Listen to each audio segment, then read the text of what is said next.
Welcome to Oakwood University to our first official National Scholarship Summit, Paying for College. Our prayer this evening will be by Chaplain Williams at opening prayer, and then Ms. Keisha Norris is going to MC our call written for us. So I know we're waiting for a few people to come on in from the lobby. Just giving everybody a chance to come on in and then Dr. Williams is going to give us our opening prayer. We gave it to 7:45 to sort of give everybody a chance to get here. So happy you all are going to spend one hour with us on this beautiful Sabbath evening. Sabbath started at 5:39, so we get here at 5:41. We want to make sure we keep the Sabbath hours hungry. Dr. Williams.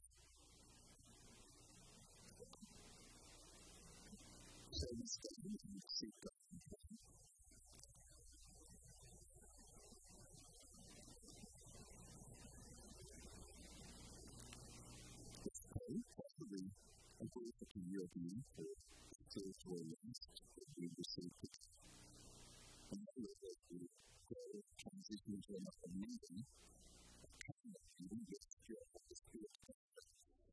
It's very important for our education in these days and time. And so we will ask if you will be with us, Lord God, what we do and say, and may we benefit from the information shared here today. In Jesus' name we pray. Amen.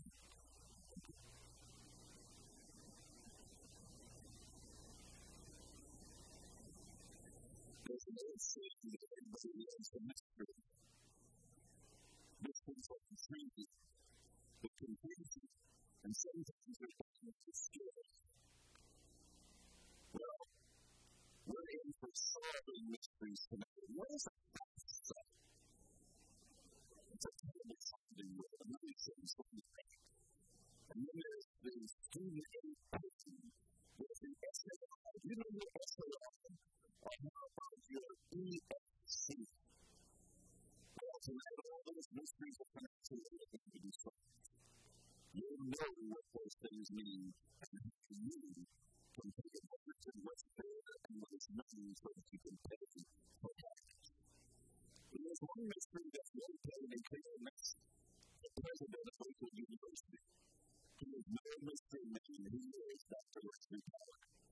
Please come and welcome our folks.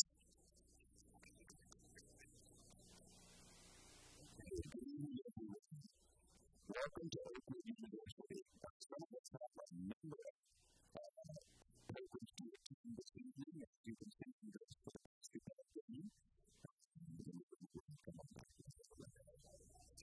Let me just tell you what this is so important. First of all, I want to thank all of our partners. I'd like to thank our CFO, who did make a research study for Mr. Lee Thompson. We're the Vice President for Financial Administration. So we were just researching so they know who you are. Just come to teams. Did a tremendous job. And actually, financial aid report to our provost, Dr. Tim McDonald, from everybody. Okay. And then you will see all of the truth about working today. But let me tell you what this is really important. What's at stake here is whether or not you can help families navigate the changing research of higher education in order to finance a college education for the young people. That's actually what's at stake here. We're trying to solve the problem. All the rules have changed. The public thresholds have changed. As mentioned, the impact on families has changed.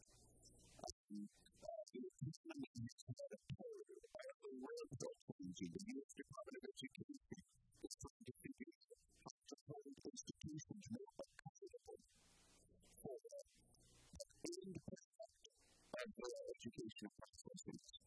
So when we talk about higher education, I tell most parents and most listeners that we're stepping into a very complex industry.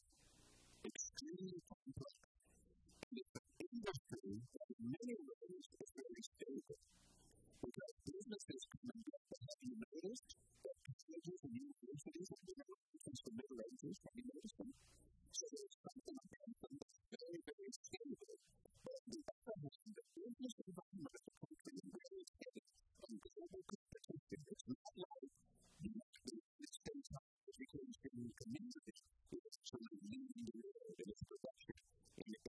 the area of student disciplines, science, technology, engineering, mathematics.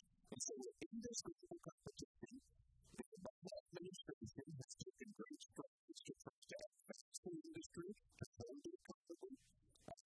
People have the privilege of attending many of the most interesting institutes on higher education.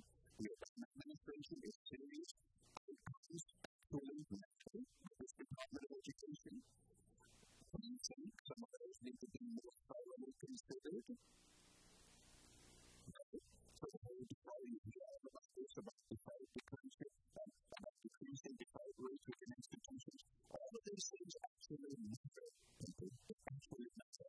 And they have an impact on whether or not you, as a family, will be able to successfully help your child ultimately graduate from an institution of higher education. Now, why is that important?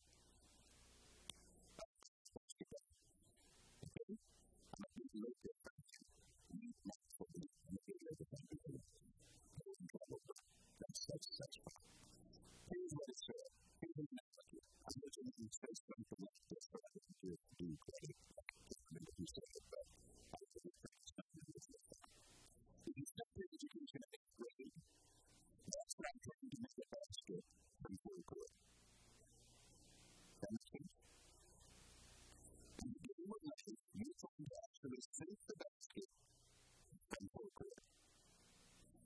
If you start your education at 8th grade, that's not trying to make a basket from 8th grade.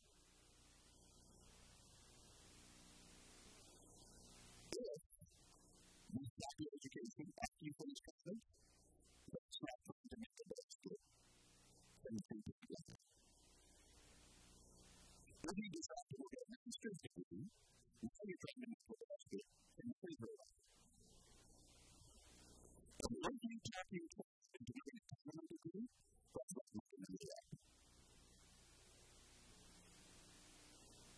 Well, this is the progression.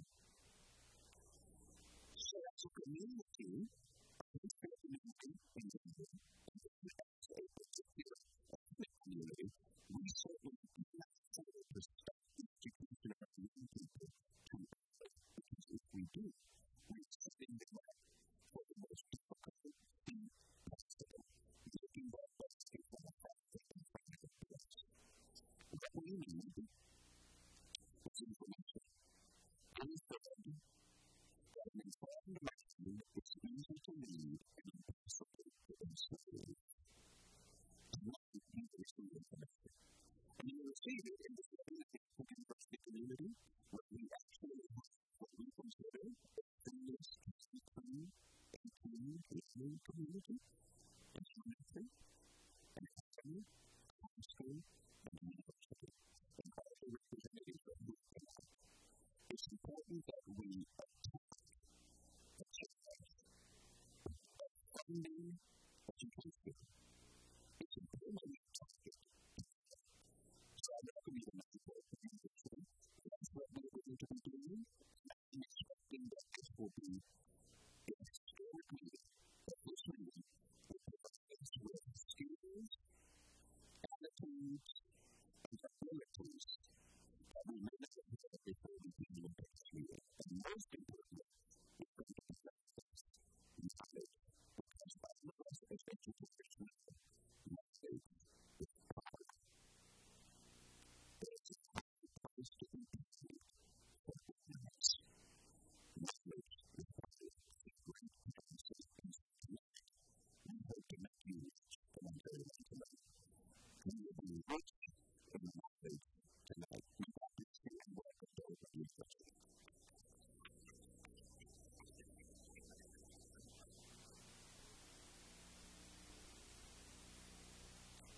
Thank you, Dr. Pollard. This evening, as a concern this weekend, we're excited to introduce financial aid awareness week with this weekend.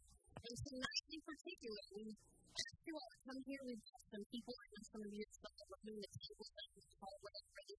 We've got some interesting people here to talk about how ways that you can pay for college. How to get through that biggest hurdle that we've had we fit with some money part. And so the first presenter this evening that we'd like to welcome is Nikki Lipson, who is the Director of Enrollment here at Oakwood University.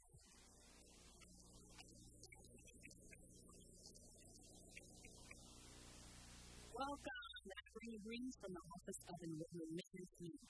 Before we get started, we're going to see a very short clip giving you 5 tips on how to pay for college.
Getting started.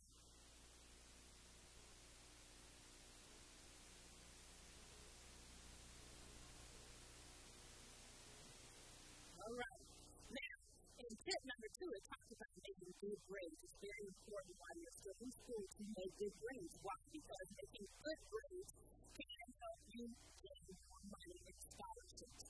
As you see here in your packet, the blue packets, your big blue bags, that is passed out to you. In the packet, you have the scholarship sheet. And it says Oakwood University Enrollment Management Scholarships and Grants. If you like to pull that out, this is what we're going to discuss in this segment.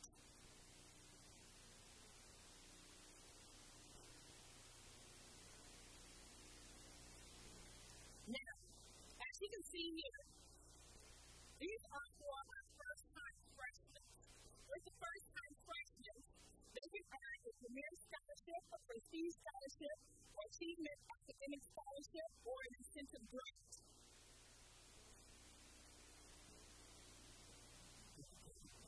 An incentive grant.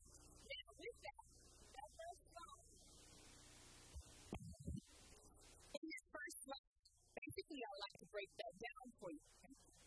Break it down for you. Now, with the GPAs, those are very clear. But the next portion, the ACT and the SAT, that is very important to understand. With the ACT scores, we look at the composite score. With the SAT score, we only look at critical reading and math. And we take those 2 scores and combine them.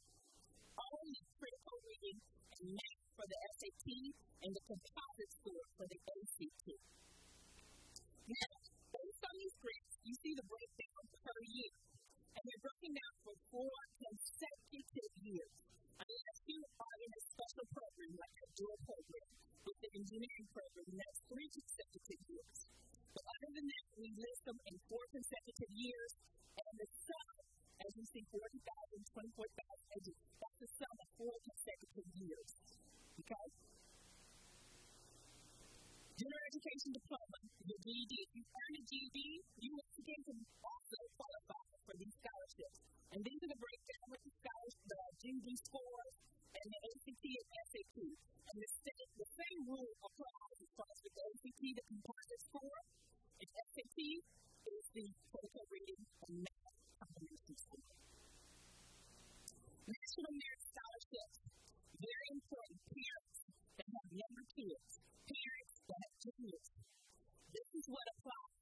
junior year, you are eligible to take the PSAT.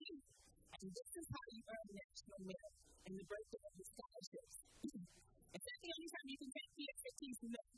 Because when students taking PSATs as early as 6th grade, and they're practicing, and they're getting those scores raised each time they're taking and practicing. But the PSAT count is very important because that's the money that's attached to those PSAT scores for national merit scholarships. Transfer students. If you are a transfer student, and I mean a new student to Oakwood University, not that you came here, you left to went to another school and transferred back. You are a new student to Oakwood University transferring in. These are the scholarship amounts according to your GPAs. Additional scholarships. Well, we have some extra scholarships that we award students. Those that come to senior year to college days, very important because it's a $500 scholarship attached to college days for just attending. The needs for early bird special. If you are accepted to Oakwood University and you pay your incentive loan, you do your room deposit, and you also select your FAFSA, you can qualify for the early bird special, which is $1,000. Then we have a diversity scholarship, and both the early bird special, diversity, and the Canadian scholarships are one-time offerings. But these are the amounts that are attached to those of diversity as well as the Canadian scholarship. Now, how do I qualify for these scholarships? It's simple. All you have to do is go online to www.oakwood.edu and apply. And next, after you apply, there's two other things that you have to do. One, submit your official transcript, high school transcript, or the colleges that you've attended. And then the last one is to submit your official test scores, ACT or SAT. Remember, we will just look at the highest scores. So if you've taken them a couple of times, we look at the highest score for your SAT and your ACT. Then, if you have any questions for me, I have a representative outside, and they're ready to talk to you if you have any other questions about our scholarships that we did mention and go over. If not, you get 14 minutes to talk with you. And if we're not able to answer all your questions today, you please feel free to call us at the number or email us at that email address. And we'll be more than happy to get back with you on any information or questions that you do have about our scholarships or anything with Oakwood University and in Wilmington. Thank you for your time. And have a good evening.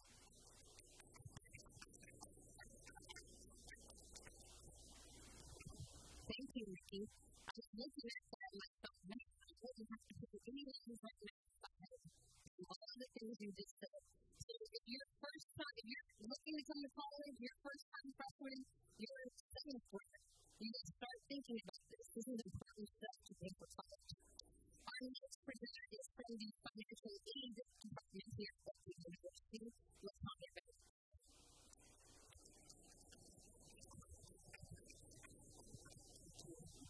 Good evening. My name is Latonya Bates, and I represent the Office of Financial Aid here at Oakwood University as a counselor and scholarship coordinator. I'd like to acknowledge all the other financial officers that are here in this week's case, who is our counselor for the LEAD program, Mr. Frank Carter, and Ms. Linda Barkley, who are sitting out there outside. Thank you so much. Well, let's jump right in. The first question that we usually encounter about financial aid is, what is financial aid and who provides it? But did you know that the United States Department of Education will provide approximately $83 billion this year to students of the youth pay for higher education? Now, there are four main types of financial aid, and those include grants, work-study jobs, loans, and scholarships. The first thing for financial aid is, and they require you to complete a pre-application for student aid if you start early in the FAFSA.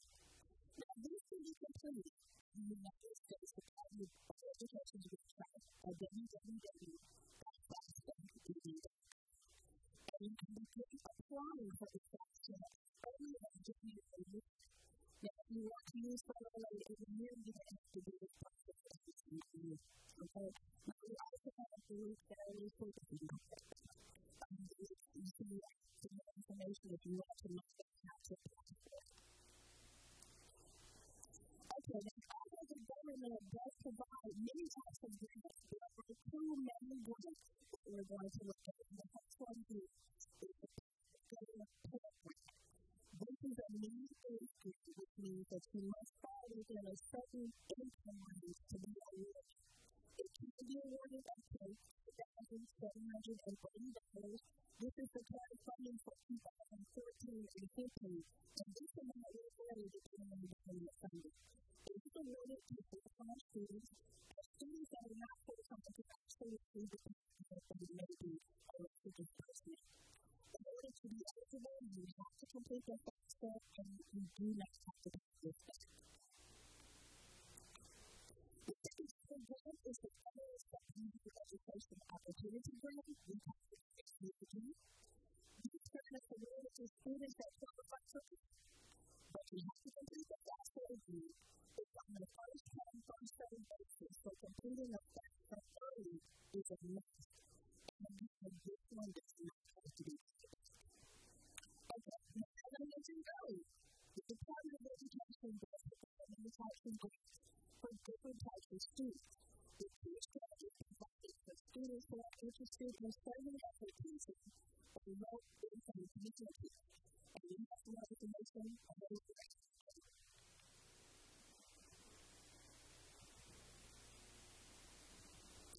Okay, now we're going to a little bit about federal grants. How many want to know something about some scholarships? Okay, a scholarship is a financial reward that's given to a student based on academic achievement and performance. Many scholarships are based on multiple grades. However, some can consider your financial needs. But like grant scholarships, do not have to be real. Really paid, that's correct. But we do have some information available on our table about the scholarship issues, unfortunately. If you apply for a scholarship and you pay any amount of money, your times are likely to be nothing to do with scholarship. So be likely to and not just for those kind of things. Scholarship information can be found in several places like financial aid office, school or field counseling, search engines, you can find them like the Department of Labor, federal agencies, state agencies, or you can go to your local library. In addition, scholarships are provided by many different types of organizations that can be found in your local community. To find out about some of these organizations, you can visit our website at www.oakwood.edu and click on the donation button. For those of you who would like to some of these conference, additional scholarships and discounts may be available to assist you with your educational expenses. One example would be the free-way scholarship, as you can see, you have matching with the church. Conference, Oakwood, and Network be a free-way scholarship match. Okay. Now let's look at some examples of scholarships. One would be the Alabama Student Grant Program. This is offered by the state agency for education. And this is a scholarship that provides for students that live in the community. It can be awarded up to $2,500 per semester. Can you say free money? Free money. Another scholarship that is offered is the Lane Page One-Year Foundation for Local Scholarship. And this is offered to universities who reside in the United Negro College Fund. It can be awarded to $1,500 per semester to students in the institution. Can you say free money? The Community 100 provides a collection of scholarships funded by several individual institutions in the community, and this can be awarded up to $1,500 or above depending on the fund. I also want to look at the work that which provides a wonderful scholarship for students in high school who are pursuing an associate or bachelor's degree from an accredited college or university. You'll hear a little bit more about them now. All of a sudden, last week, federal loans are also available for students who need further assistance to meet for college. Now, this one semester is on also got to see the ones that you can visit us at our website on the TV. Thank you so very much.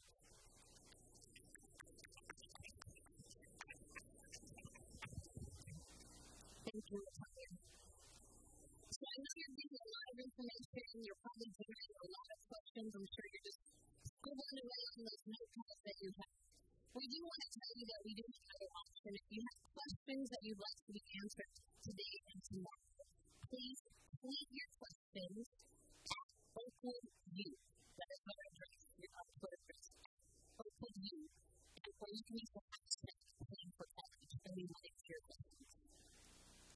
Our next presenter is from the Office of Advancement and Development of the Division here. I'm sorry.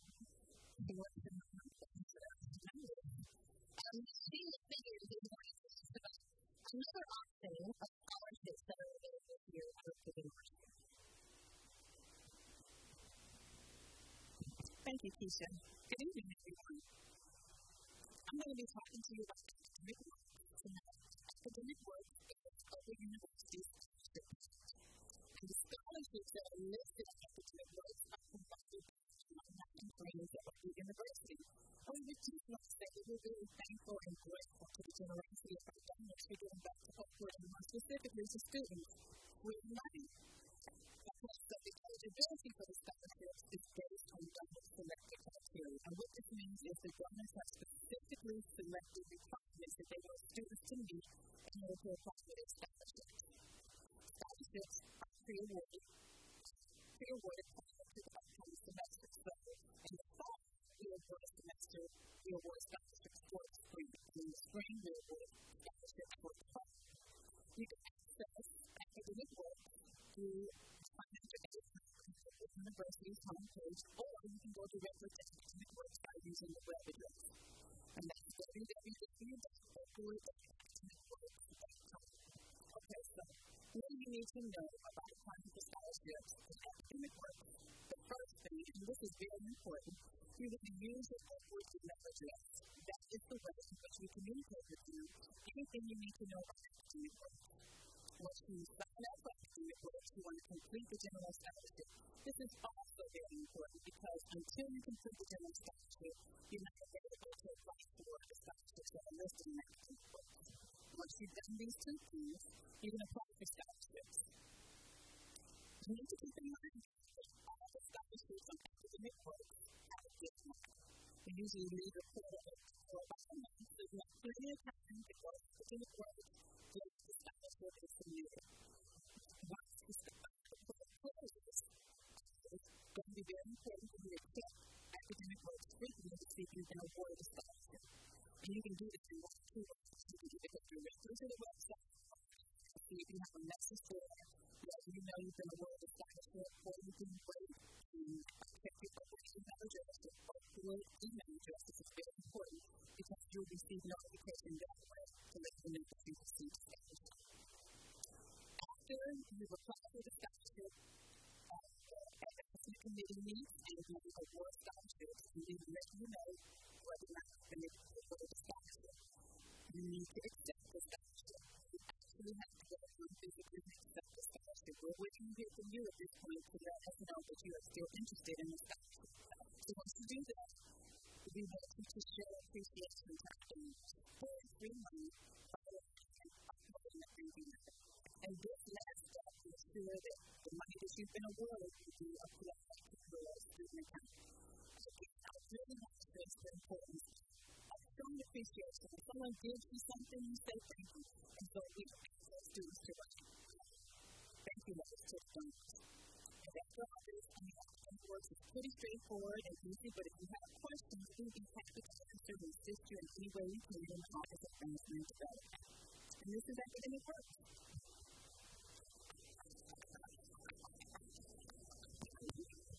Thank you. One of the really key messages here is that, it's a very important that we're talking to different looking for money to help students at Oakwood University.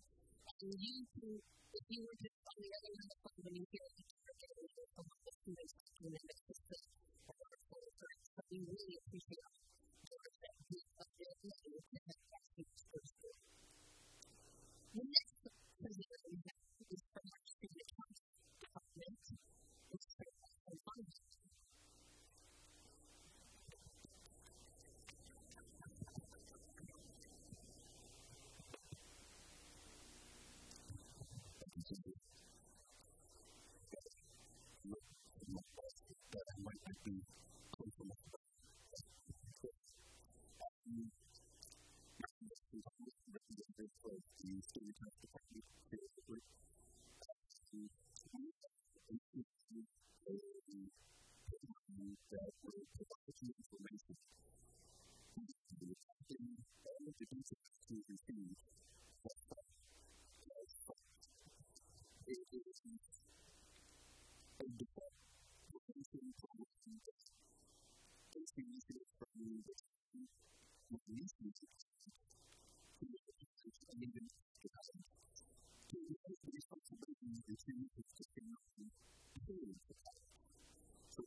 Benjamin. Hi, Ben. What's your name? Eileen. Hi, Eileen. Do you know how much you want to see those? I have no idea. Right. You know what? A lot of us don't. Hello, and welcome to Stop on the Street, a spontaneous game show where we find out how much you know about your student loans. I'm your host, Benjamin Buckley, and we're here on the beautiful Boston College campus. Let's get started, okay? Here we are now in Fulton Hall with Jane. Hi, Jane. Hi. What's your last name, Jane? Coke. Oh, nice to meet you, Jane. Nice to meet you, too. Are you ready to play the game? Yes, I am. Approximately, how much is the total combined debt of all student loan borrowers in the U.S.? Is it A, $1 million, B, $2 million, C, $1 billion, or D, $1 trillion? C, $1 billion? Yes. $1 billion. $1 billion. That is a very popular answer, and you'd think logical, but the answer is actually D, $1 trillion. Yikes! Yeah, I gotta get way up there. Wow, how tall are you now? 6'5". 6'5". I'm 3 feet. Which of the following is the only official website the Federal Trade Commission's Bureau of Consumer Protection recommends you use to check all 3 of your credit reports? A, annualcreditreport.com, B, freecreditreport.com, C, expensivecreditreport.com, or D, freecreditscore.com? B, freecreditreport.com. That is incorrect. The answer is A, annualcreditreport.com. I'm here with Eileen. Hello. What's your last name, Eileen? Kennedy. My name is Buckley. Hi, Buckley. Benjamin Buckley. It's a good name. Kennedy's a pretty good name, especially here in Boston, huh?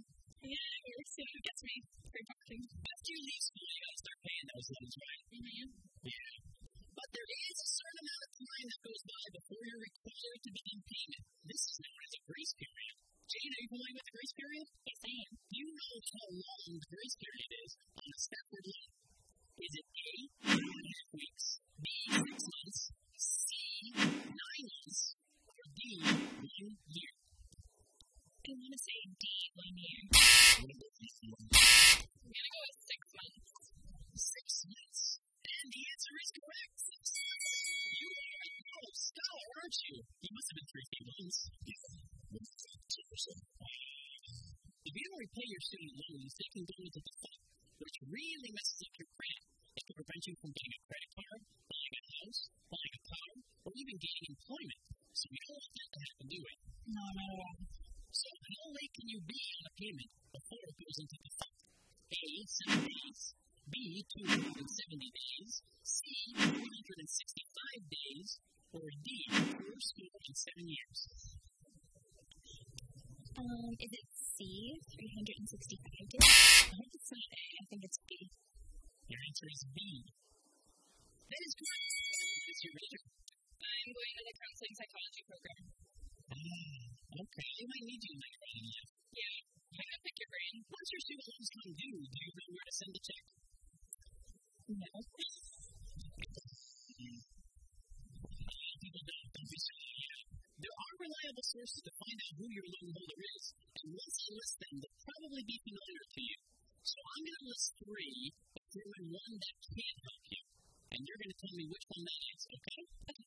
A, the National Student Loan Data System. B, Google. C, saltmoney.org. Or D, credit report. I'm going to say the one that's wrong is my credit report. I'm going to have to go with Google. B, Google. That is correct. Thanks for playing, Jane. Thanks for having me on the show. And remember to visit saltmoney.org to find out more info about your student loans. I'm Benjamin Buckley. I'm Casey Sinnott. And we're signing off. See ya. Salt.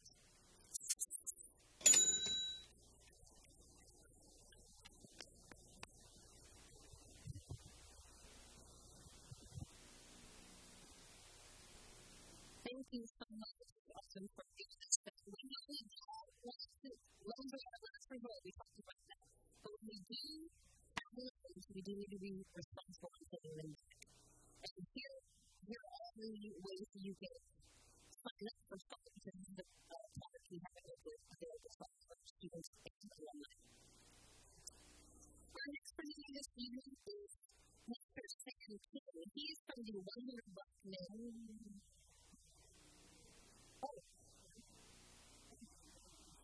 Also, before we do this, before I bring Mr. King in, we have a presentation by Ms. Cotton, who's going to talk about the Oakwood budget. We just want to wrap up the whole Oakwood presentation into the Oakwood budget, how you can pay for Oakwood University without borrowing any money, 100%. So I'm a female. I'm a young person from the state of Alabama. And I got a 3.25 GPA. I consider myself brilliant. But, I may not be a lot of material. But, I got a 3.25, and I got a 20 at the ACT. So, I earned a $4,000 scholarship, right? My parents struggled somewhat. Both of my parents were working, but perhaps we were in the low-income earning range. So, I got a Pell Grant for $28.65. I came to college days. I filled out my FAFSA on time, right? I did it by March 1. Just paid my intend to enroll. So I got another $1,000. Mrs. Banks told me about the Alabama scholarship. I went to academic work. I signed up for the Alabama scholarship. And I got my Alabama state grant for $2,500. If you notice, I put in $200 and got the three-way from my church. The Medicaid application, I'm a female, $1,500. I stayed on campus, so I got the on-campus discount, $252. And I worked 5 hours a week somewhere on campus. And earned my $583. I paid for my entire year. My entire semester at Oakwood University cost $13,300, and I was able to do that without borrowing any money, without getting out one scholarship that required an essay. All of these are essay-free and are based on GPA or need. I was able to attend Oakwood University, and we have a number of students every year who who do this at Oakwood University, and you can be that student, and your child can be that student. So we're going to wrap up the Oakwood University presentation by just showing you my Oakwood budget. We have this slide. We can do different presentations for you outside if you want us to figure out what your Oakwood budget will be. I'm going to give the mic back on to Keisha so she can bring up the 100 Black Men of America.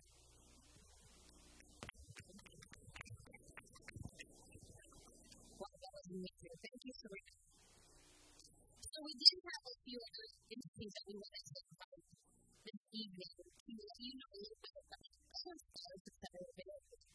And one of those people is the one who is now Black Men of Huntsville, and their past president, Mr. Sam King, is with us this evening.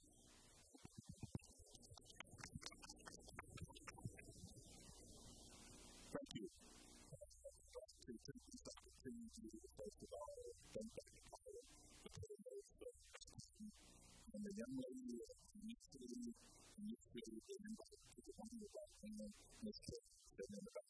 Thank you. The young lady coming to the 17 U.S. President of the one Black Men of America, Dr. here in Huntsville, Alabama. We are a nonprofit organization that mentor young men from Trinity College grades 5 through 12. That's who we are. That's what we do.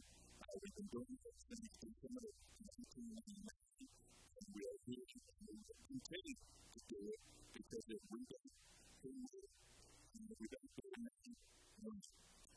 One of the good things that I got an appreciation for tonight is that coming here to tell you about the 2012 scholarship was from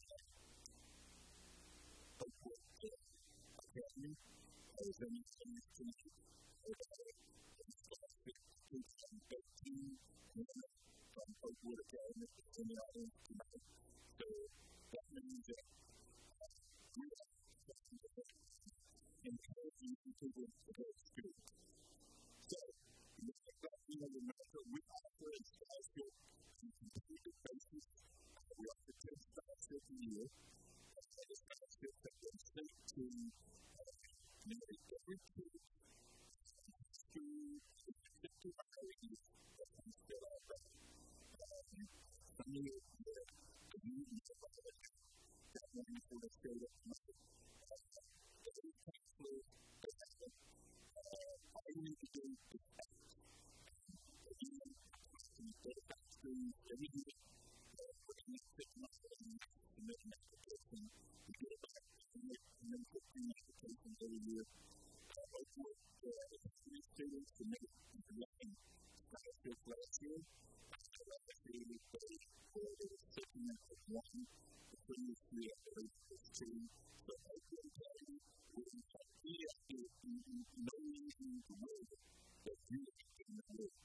The counselors and the Oakwood staff, they're getting the word out. And so they're making this scholarship of the students. It does require essay reality. That's part of the culture. It isn't weird. It's based on academics as well as finances. And so we'll look at the education of those 10. 5 of them may be based on academics. 5 of them may be based on finances. And so we use academics to make sure that we submit the application, and what we look for in the application, we're looking at students. You could be the best student in the world, and that's what we're doing. You don't have any experience in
running students in the cities and clinics, and we have a scholarship for your effective.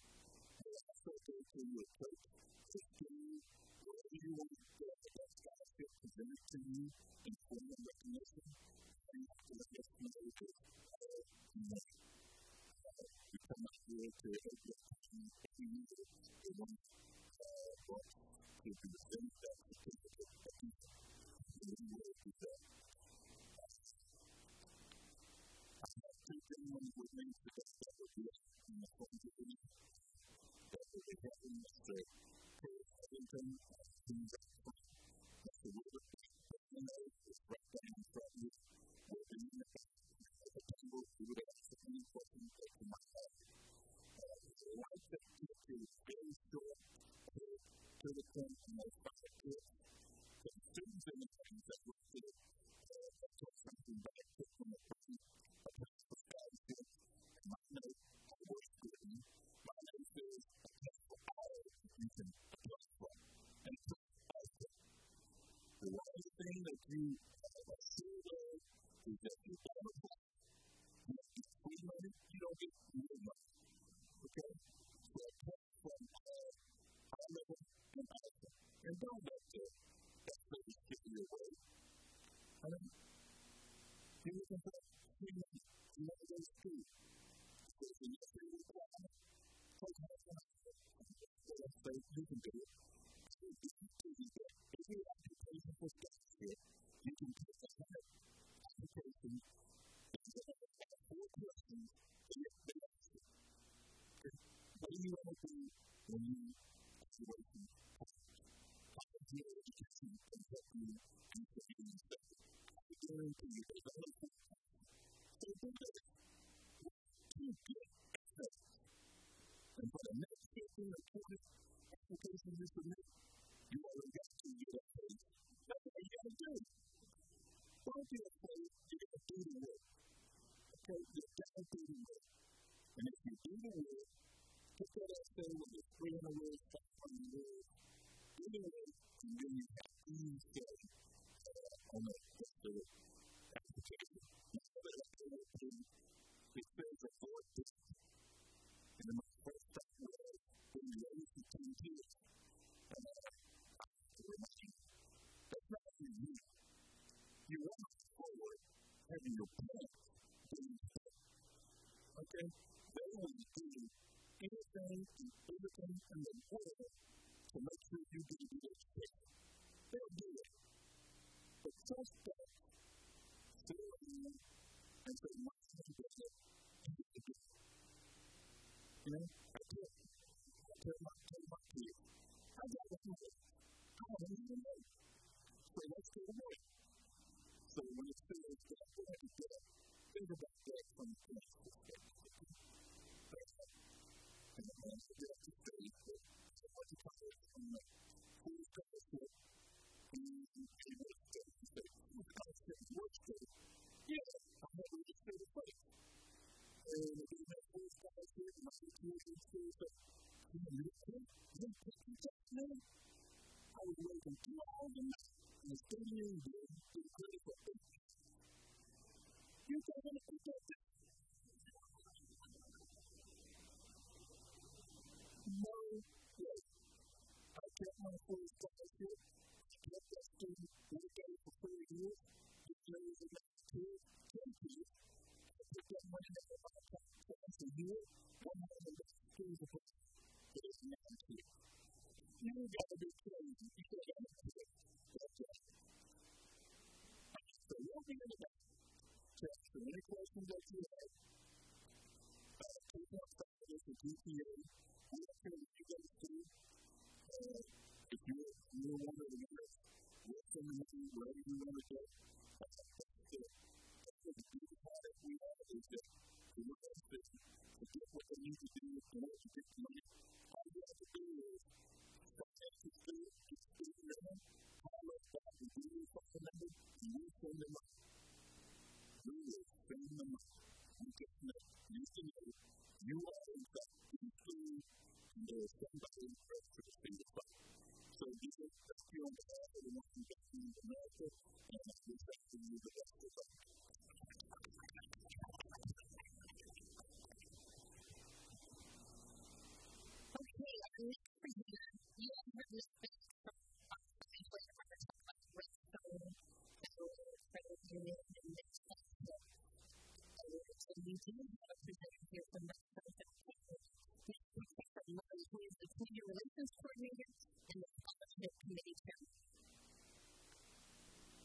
University College Fund.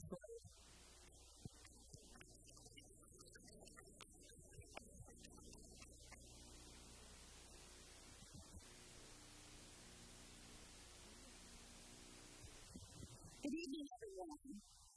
I'm so happy to be here to represent Redstone Federal Credit Union today, this evening. And I have something in common with the woman who just said, Dan, I do want 10 children. Is that something? I was number 9. I was lower down on the list. But Redstone Federal Credit Union is excited to offer scholarships. We offer 14 each year. And those scholarships go to students who are members of Redstone Federal Credit Union. But we have one that's designated for each of our local universities, including Oakwood University here. We have scholarships that also available. We call them at-large scholarships, and those would go to students who are members who choose to go outside of the at-large scholarship. So even if you're not going to stay in the area, you can still accommodate people on scholarships. We have an essay that's a part of our scholarship process, 300-word essay. We ask you to tell us about your experiences as a member of Redstone Federal Credit Union. It's a simple question, we think, but also we hope to gain insight because we are looking for ways to reach our younger members and make sure that we provide the kinds of services that are essential to them. So we ask you questions about your experiences with Redstone. So you're actually doing us a favor as well. Things that you tell us, we use that information to develop steps as an organization.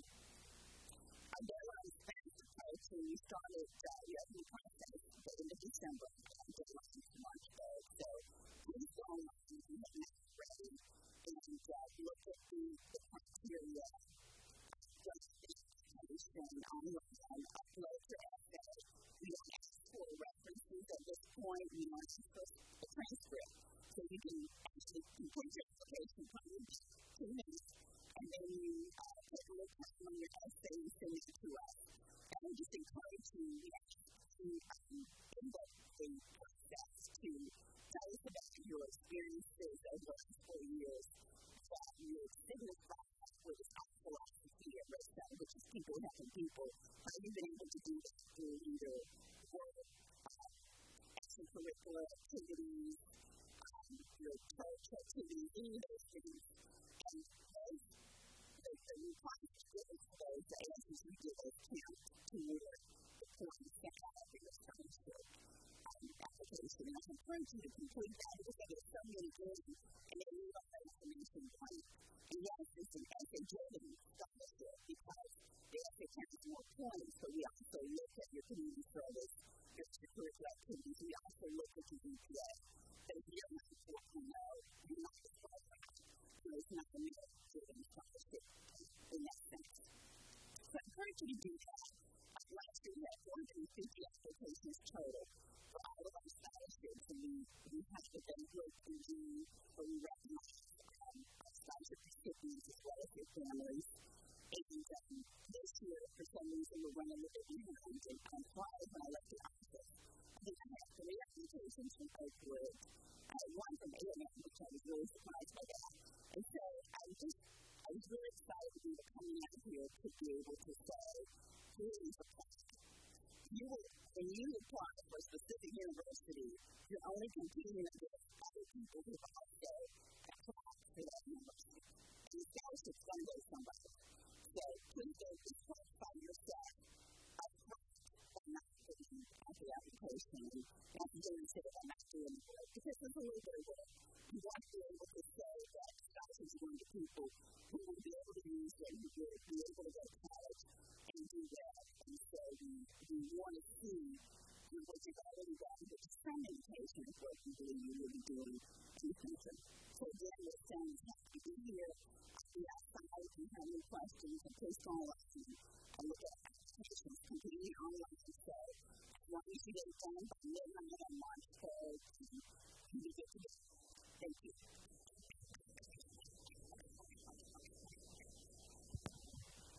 Thank you. Our next presenter, we are very excited and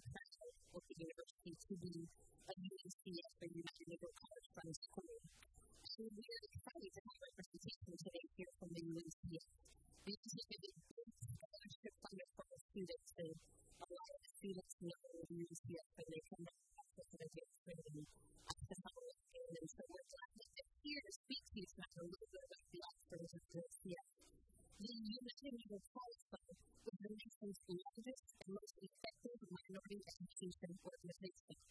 UNCF provides operating funds for 37 member institutions, instructed black colleges and universities, scholarships and internships for students at 900 institutions, and faculty and administrative professional training.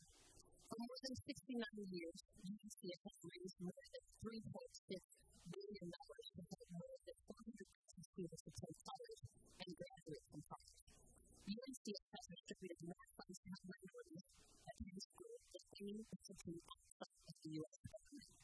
So, as you can see, what we're about to hear, UNCF member school, they do support our students. And last year, the UNCF gave, I think, at the time of the deal, it was figure of about $180,000 that UNCF had for our students just that school year. And by the end of the school year, it was well over that. And so, we're very proud to be a member school, and we're proud to have Mr. Director here from the UNCF.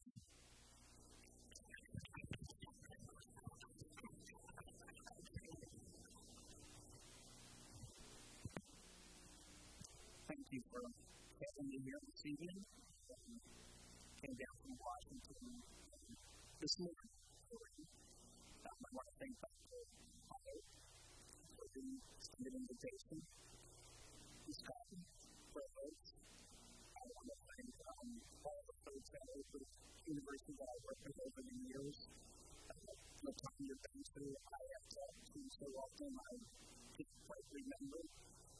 But also, I think it's been very instrumental in getting me here this evening. I will not be able to stay beyond tonight, however, I do apologize sincerely for that. I have a donor coming into the office on Monday morning, and I manage one of his buildings, about $1 million. I think I need to be there to say hello to him. So I think you'll understand that. But my experience here began this morning, and I had come to Dr. Pollard and others. And it's just such a welcoming community. And I have not experienced this with any other campus that I've been on. And I've been on many campuses, both the black colleges and the Jesuit institutes. This really, I can take this back to the office because I know the work that's being done here and the community that exists and this college's presentation on how you can attend college. I mean, they're doing everything that they possibly can to make it possible for young people to get an education. I don't know what else we could do. But other than participate, donate what we can, and support this kind of effort. You don't find this anywhere. This is a beautiful experience.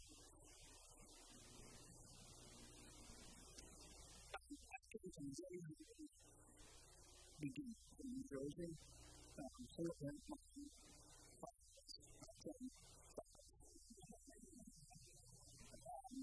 back in the 70s, it was easy for young people to take an education in New Jersey. Fortunately, things began to change. The civil rights movement. My father, who was not my father, was really high on education, but someone that you rarely saw. But I really had that fatherly experience that I'm able to give my son. But his mother worked for the president of the Pennsylvania Railroad, and he traveled to the president in the railroad car. And I believe that's where he was exposed to how you get ahead in this country. And he was able to convey that message to the rest of us. And I can say all of my brothers and sisters have a college education. God's will. We didn't have any money, but we all have education. And unfortunately, back then, education didn't cost as much as it costs now. And the cost are huge. This is not free. It takes money to bring an institution. So there are three costs associated with that. So planning really is the way to go. Just come up with a family strategic plan because it's not just the children that go to college. When I write stuff for my kids going to college, it's the whole family that's running to college. So I get it. My two people, children that met my daughter, just finished graduate school. My son is a senior at Syracuse University. He has one more year to go. It's a 5-year program. I can tell you that course. It's got 65,000 years. It's not easy, but again, parents do what they have to do to make it happen. I'm here to help as best I can to establish relationships with the folks at Oakwood University on a face-to-face basis, not just a telephone. I've been doing that for lots of years. I'm just so overwhelmed and fortunate that they were able to bring me here to be with you tonight. And I have a colleague that will be here these Mondays through Wednesday to conduct a number of financial aid workshops for the local students, but also for the administrators here. Because UNCF is moving from an online platform to a different online platform. So we're kind of consolidating some of our efforts, but the feel of the website is somewhat different. And we want to make sure that the young people understand how to make best use of the platform. So we have to be here. And I'm happy to say, he's from Realtree. He went to a sister Adventist school in Realtree. So he's well-dressed in this kind of an environment, and he's been battling to get back here. So you'll see him again like that. Let me thank all the things and parents who have brought in young people out here today. And I believe there's some high school kids that are being brought in at UNCF. I have some information for high school students as well. I will try to go through the presentation quickly. It is a Saturday evening, and I want to keep you here. But I will be available to answer questions. I think that that's probably the most effective and impactful thing that we can do for the students and the parents. Just using my experience and the wisdom that I've gained through my time working at UNCF and in higher education. My background as a master's degree from George Washington University in Washington, D.C. In sociology and education policy. So I understand the Washington thing, and I know how frustrating it can be for everyone. I'm trying to be doing that there in D.C., but it's a mess. So I'm happy to be involved with it tonight.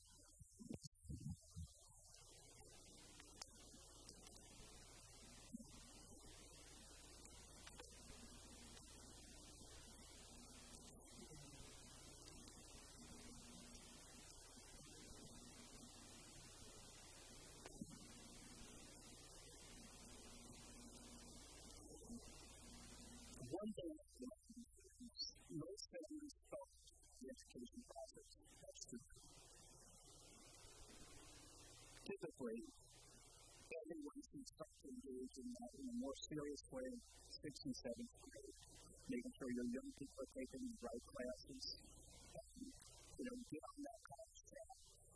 Every state is a little bit different what the requirements are going to be, and some states don't have some obstacles and impediments that they will put in the way of certain communities, so you have to make sure you're at the top of what is required in every state to make sure that your young person can go to college.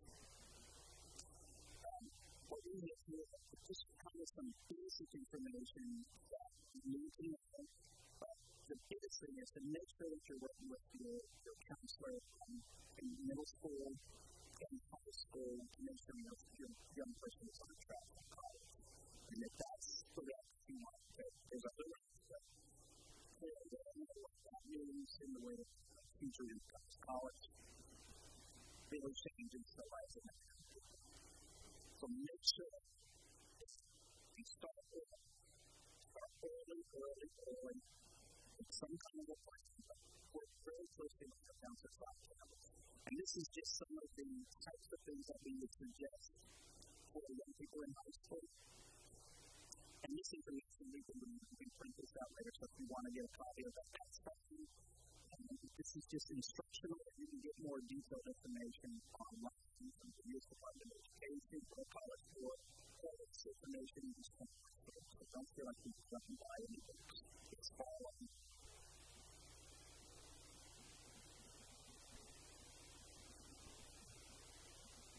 FAFSA.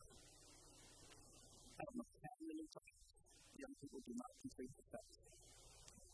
UNCF administers over 400 scholarship programs in an academic year. And we require that every student complete the FAFSA. That is the information that all of the colleges and universities are going to look at to determine your need. And 99% of the scholarships that UNCF offers are going to be need-based scholarships. So we need that information to get it through your institution, and it will give us information so we know what kind of goal that we can make to that given student. Now, most of the institutions that UNCF use are not networks. We do have discretion to make awards.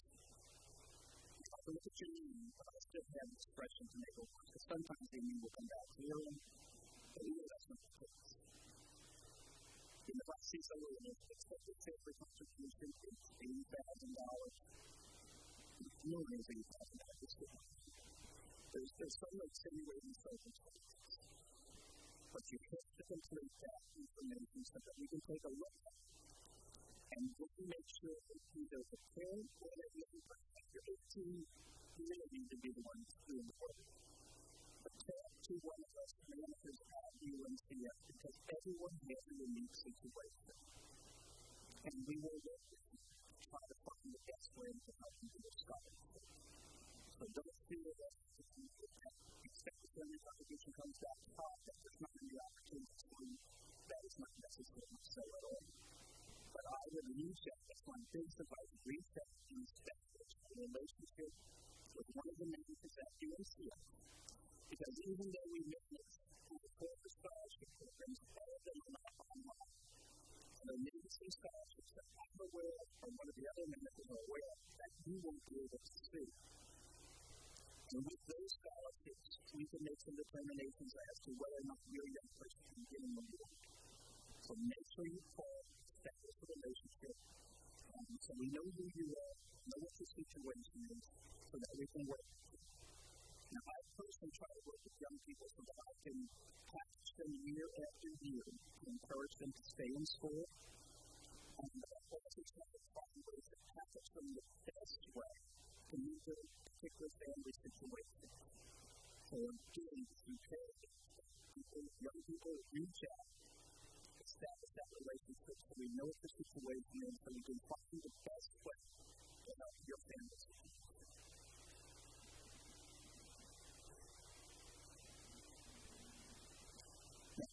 There was a table that I brought some information from UNCF. UNCF, even though we're the largest scholarship provider in the country, especially for minority students, there are scholarship providers. And the information that I brought this evening will give you some websites that you can look at for other scholarship type information. So please use that as well. So some of that research has already been done for you. Take a look at that information. It's out there, it's free.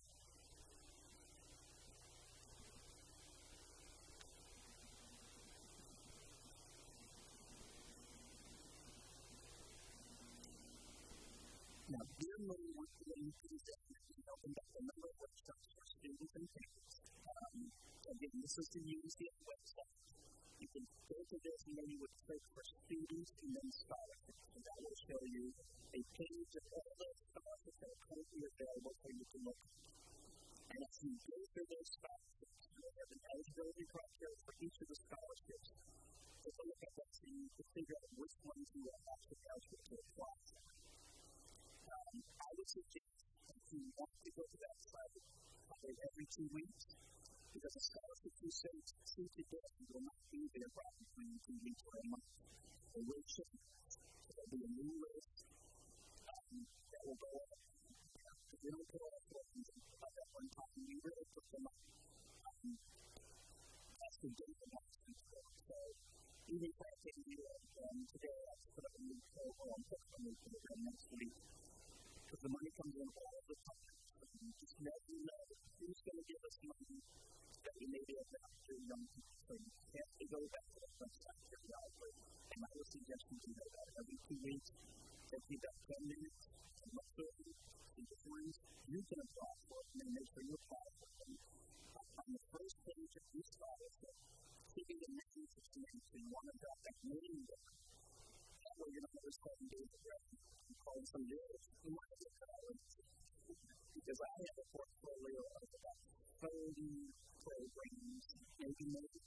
But each of us have different portfolios. So I'm not familiar with all of their programs, as they're not familiar with all of mine.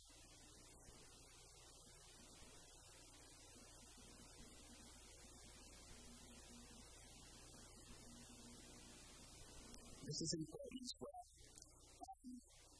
This is the basic criteria for all our moving scholarship programs. You have to have at least a minimum of 2.5. You have to complete the FAFSA. The higher the grade, the better the opportunity is going to be. So let's get to the 2.5. You shoot for something else. And you'll see as you start to look at some of the competitive programs, the median grade one maybe as much as 3.0 or 3.5, and Google is 3.5. So really, I thought it would depend on the scholarship. Again, what you need to do, however, is everyone who attends a member of UNCF College, Oakwood University, every student who is applying for financial assistance each year has to complete the UNCF general application, which is available online in August 1, and that general application stays up through June 30. You have to complete that at minimum. Then you need to go back to the website and look for the competitive programs, the one that I talked about that will be up there. Look at those competitive programs. That's how you increase your chances of receiving the program.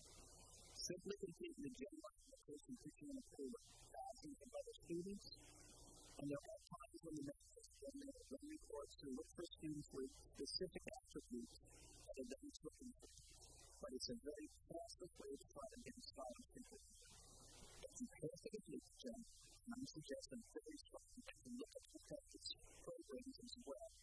Complete those competitive programs, scholarship applications as well, and then reach out to the manager. Make sure that you're in contact with that person, because ABDA is much more of the nuanced details about the scholarship that the donor, the recipients of donors looking for.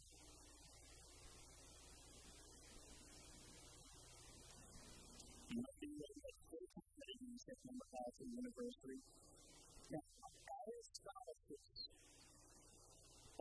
many of those students at the UNCF member colleges and universities, scholarship programs are for students at any accredited college or university. So don't just think if you don't go to a UNCF college or university that you can't come to that website. That's not so. We work over students at over 900 colleges and universities last year. So be mindful of that. And some of the programs will extend well beyond the UNCF membership and well beyond just historically black colleges and universities. Again, this is all donor driven. It's a matter of what the donor is looking for. And we have many, many donors, and we do try to steer them in certain directions. However, it is their money. And they will tell us how they want us to make those rewards. And so make sure you come to that website. Take a look. If you have questions, give us a call.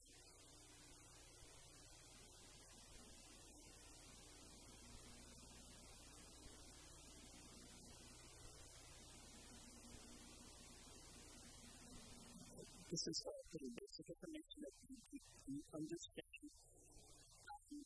I really would like to open it up for potential students who have any questions specifically about UNCF or how to get a scholarship from us. Or you can tell us if we're not doing something that you think we ought to do. I'd like to take that back to Washington, D.C. as well. Don't do that. Yes, ma'am.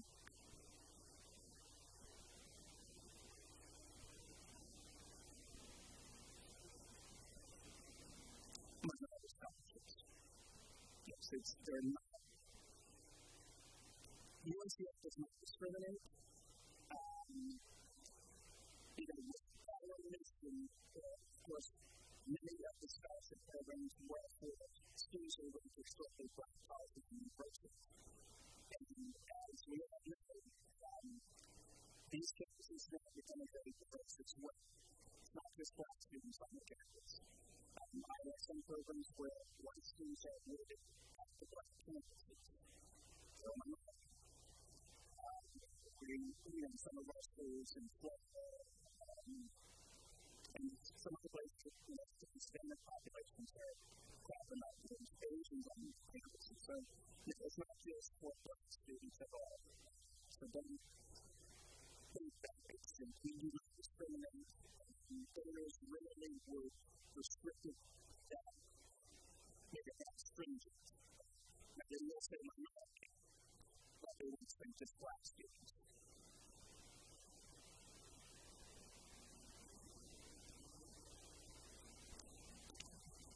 The question is, can you be a black Canadian to apply for scholarships?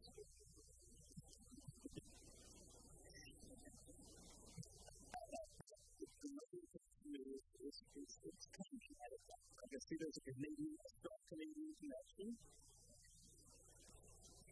And the scholarship programs typically are restricted to U.S. citizens or permanent residents. However, depending on the scholarship program, there is flexibility to make awards to Canadian students. I have made many awards to Canadian students. A lot of times I will look at the program that the benefits given us and use my judgment to make an award. So there are times when I will award to a student I know is fun, especially for a member institution. So I do push the boundaries somewhat. I think donors are slow to catch up with the realities of the world, and they have to be schooled, and I put some of that on the team when they're raising the money. They need to bring that issue up. So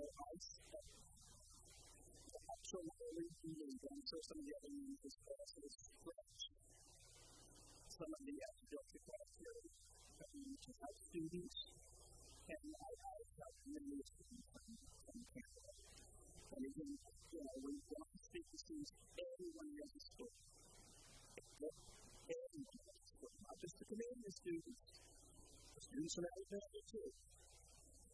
So you really try to listen to what that student is trying to tell you, what the struggles are dealing with. And again, the resources are, of course, limited. I would say that the best time to the system, so to speak, is in August and September, typically when we have more discretionary scholarship dollars because the programs are just starting to go up. At this time of the year, we have less opportunity because many of those scholarship programs have already been awarded. So you want to make sure these scholars when awarding for that current academic year, jump on the big question as soon as you possibly can. August what? That's when there's more money in the till. And I think for the teachers that are a little bit more flexible. Because right now when you get into scholarships, a lot of it's through restricted dollars. So the programs, you have to try to find the kids that don't. So it's hard to fit more kids into the pipeline gets narrowed into the year. So do not reach out earlier. August, September.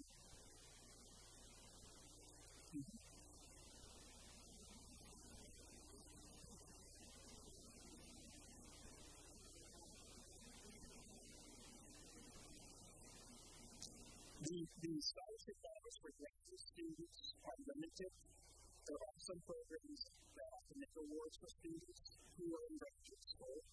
I'm working with a program called Minnesota Partnership. At the University of Minnesota, I'm getting $15,000. And it's restricted to students who graduate from the University of Minnesota. So just so you know, that's just one example of what's happening. But there are other programs that we may have from year to year that extend beyond just demographics. So you have to call or take a look on the website. But again, that's when you make those connections with a mentor. They'll be able to tell you about those types of things because some of that will not show up on the website. No, there is no age limit. A student is a student. But again, there's questions.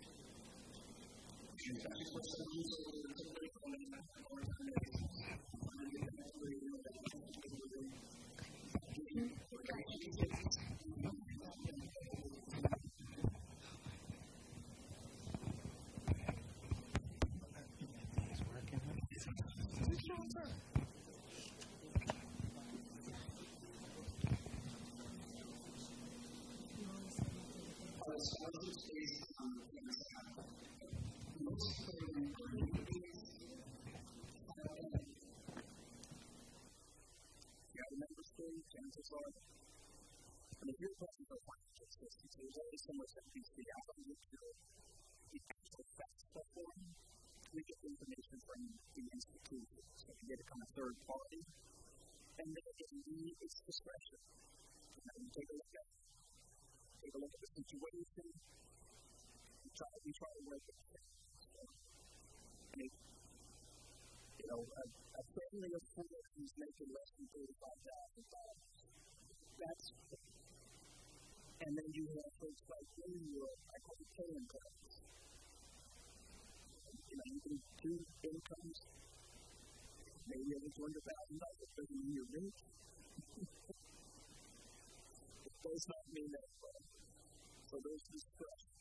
And that's why you say the relationships with the manager really are important. I'll listen to the story. I'll understand the story.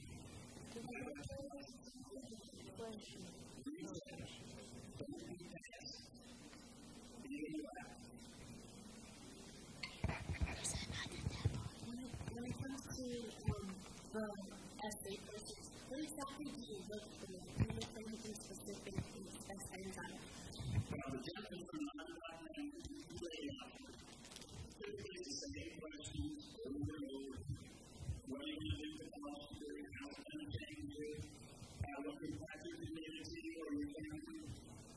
And the writing from a lot of our young people is not very good. So when you get into a competitive process, and there are scholarships where they're scored by others than the managers, and when you're removed from that process, it becomes more difficult for you when there's an essay component to the scholarship. I would work on an essay that addresses that basic great question: how will this scholarship opportunity impact my life? Work with maybe your English teacher or your counselor to get it and say that it doesn't have to be written, but it has to make some sense. It has to have grammar that makes some sense. The whole thing has to kind of talk to each other a little bit. So you want to make sure that the person that's reading it recognizes that you're a college student and that you're doing college work. Take that burden off you. Take the time to get and say down. Some of those essays are a little bit more specific, like Google, who is looking for the next genius to come up with something maybe very technical, but essays are very broad-brushed. And you can certainly track them ahead of time. Some of the occasions where we'll look at an essay from maybe an earlier scholarship that you have written and pull it over. How the population of the applications and we're looking at the same next thing. But work on your essay so that you're competitive.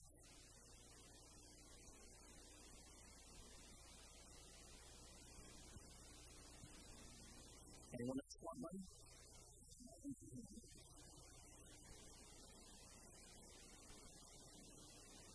Okay, well, I've left information at the front. That is on the table. You're welcome to take that. You can also work with Tanya Benz, that's one of the contacts that I deal with directly at Oakwood University. Make sure that you try to communicate with UNCF so that we can be platform and platform for you and your situation and do it well. Come up with a plan. Again, it's a family, it's a family. Plan. Things. And you. And we're going I'm going to take back this information. I feel you about mine. So I feel that I'm doing it. Okay, you guys are doing it. I can take that back and say, this is how we should be done. Get up this. But you need to make sure you understand that the phones are there and emails probably work best. So they work best for you. But probably for the other banks, because they're phone, sometimes we won't stop ringing that phone. So email us. Typically at UNCF, it's always the manager's name first, back, then last name at UNCF.org. And that's how you can reach out to us. But I'll do some calls as well. So if you need to continue, I'd be happy to do what I can do.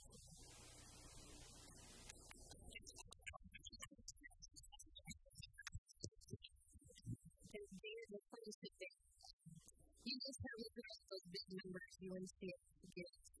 So much money for years to UNCF schools, 37 number schools. And we just can't thank you enough. What do you for you and this team of you the students?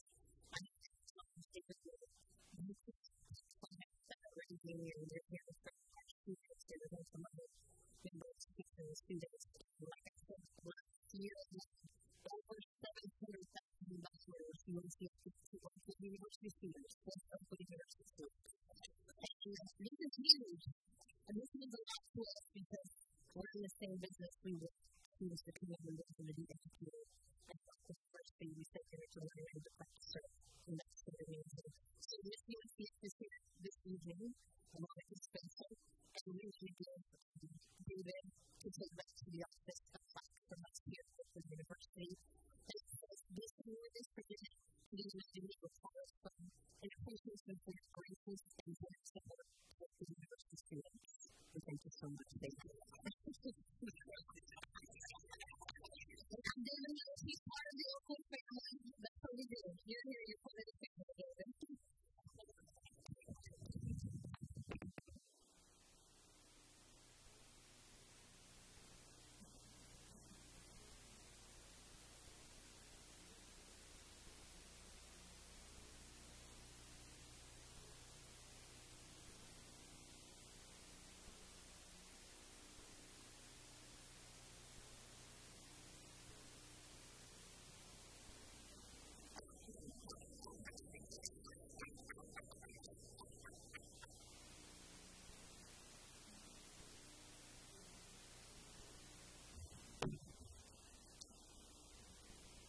We have our final presenter this evening is Ms. Karen Lewis from Oakwood Academy.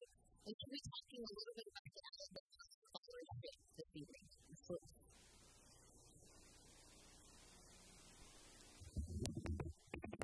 Good evening, everyone. I'm Karen from Oakwood University. We're really a 3-12 institution here at Oakwood University. You might wonder, why do they have the academy here at the University Scholarship funding program? But the fact is, every child who is in college is required to complete 13 years of compulsory education. They don't go to college until they have finished elementary and high school. And so we are considered a integral part of the learning community here at the learning community of Oakwood University. Now, my husband and I have a son, and we educated him through the this public school system because our parents, both my husband and my parents, his mom was a single mom. They educated us and provided a 7-day Christian education for us, from kindergarten all the way through university. But my husband and I found that it was a significant challenge in order to fund that private school education through those 18 years. elementary and high school can present an enormous challenge for your parents. There's free money for college in the form of grants and low-interest loans, but those types of resources are not usually available from high school to elementary school. Private school tuition in the Greater Huntsville area ranges anywhere from $3,000 a year to $13,000 to $16,000 a year. And only a small percentage of parents have the necessary financial resources to provide a private school education for their children. That's the fact. So parents are essentially stuck with whatever school their residence is zoned for. Where you live, that's where your child is sent to school. For low and moderate income families, school is sometimes a failing school. Or maybe a school that's not a good fit for their child. However, in 2013, just some months ago, the Alabama legislature passed the Alabama Accountability Act. This legislation allows for parents who have children that are assigned to a failing school to withdraw their child from that school, enroll them in a private school, and receive a tax credit for treatment. This program does at least begin to recognize and address the lack of educational choice for low-income and moderate-income families. But it still leaves the cost of a private education far beyond the financial reach of most of our people, and especially our most economically vulnerable members of our communities. So, December 10, the Alabama Opportunity Scholarship Fund opened its application process. This scholarship is targeted to families who either meet the income eligibility requirements or whose children are in a failing school or above. The scholarship pays full tuition fees for students in kindergarten through 12th grade. Now, I know I said full tuition and fees for students in kindergarten through 12th grade. Even school uniforms and lunches may, in some cases, be covered by the scholarship. The fund will begin accepting applications for the new year, for the 14-15 school year, in the first week of March. Oakwood University is going to be holding a scholarship expo on Sunday, March 9th at 1 p.m. in the high school building. A representative from the Alabama Opportunity Scholarship Fund will be present to share information about eligibility and various requirements for the program. And then our school is going to open its technology labs, both probably first in high school and necessary in the elementary building. We will have facilitators present who will assist parents with the application process. Well, why did you choose Oakwood University? That's a good question. 68 students this year so far offered and not one of the scholarship has accepted it. They're choosing our school. We are a regionally accredited school and a nationally accredited school. Right here at the campus of Oakwood University. We are very proud to have a 4-year graduation rate of 96%. That means 96% of our students graduate high school in the 4 years. We are proud that 92% of our students matriculate to a 2-year or a 4-year post-secondary program within 3 months of graduation. We are very proud that more than 80% of our students receive scholarships every year, and every year Oakwood University and other schools, but especially Oakwood University, offers multiple $40,000 premium scholarships to Oakwood Adams Academy students because of their GPA and their SAT and ACT scores. Offers every year we're getting scholarships from the 100,000 students are receiving scholarships from all over. We get them ready. We start them getting ready by having them take the PSAT, not just in the 11th grade. We start it ready. So they get 2 shots at the PSAT before they have to take it in the 11th grade with their parents. We also, this year, started something new. We know that we need to help our students do better in math, and so we have begun with our sophomore students having an intensive PSA preparation class that meets once a week, and that's going to help them to get ready so that when they take their PSAT in October of their junior year, they can get their best score. So the things that we're doing to help our students get ready. Our registrar keeps our students abreast of the scholarships that are out there. She's forever sending out information regarding scholarships. Students are signing up for practicing those essays. They're working on those in their English classes and in their computer classes and their other time. We're doing all that we can do to help our students get ready to be successful at the college level. So what we would love for you to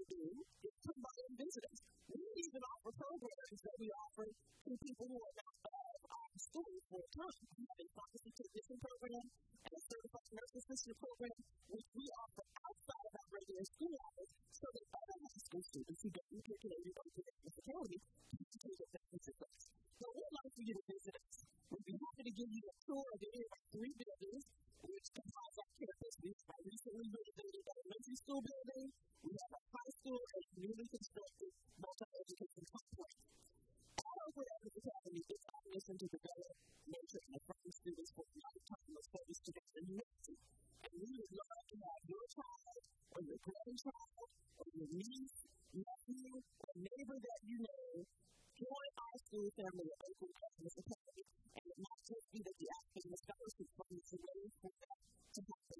So thank you for the time, and we look forward to seeing you. Thank you, Sharon. All right, we're ready to close out. Before we do, we have a couple of things. Mr. Carter, will you come on up and tell us a little bit? Like I said in the beginning, this is a kickoff this weekend to Financial Aid Awareness Week. And so we have something very important about tomorrow coming up, and Mr. Carter, tell you a little bit about that. It's really important to do it. Early with the FAFSA, it's been mentioned a couple of times to the scholarship presenters how important the FAFSA is to the whole process. College Grade Alabama is a program that we're hosting tomorrow. It's at 2 o'clock. We'll have another session at 3:15. We will help through the financial aid process as well as the folks at Mason. We will help you complete your FAFSA and so that you have your FAFSA completed by the time you do a session. This program began in Indiana a number of years ago. There's some research done that showed that people that applied early tended to be more successful, perhaps they were planners, but they got to find out that their college funding was right early. They had time to plan. So it's really important to apply as early as you can instead of waiting until you have an opportunity to apply for the FAFSA and federal funding. So you don't have to have done your taxes in order to complete the FAFSA. If you want to estimate, you can just use an estimate of the tax information you had last year.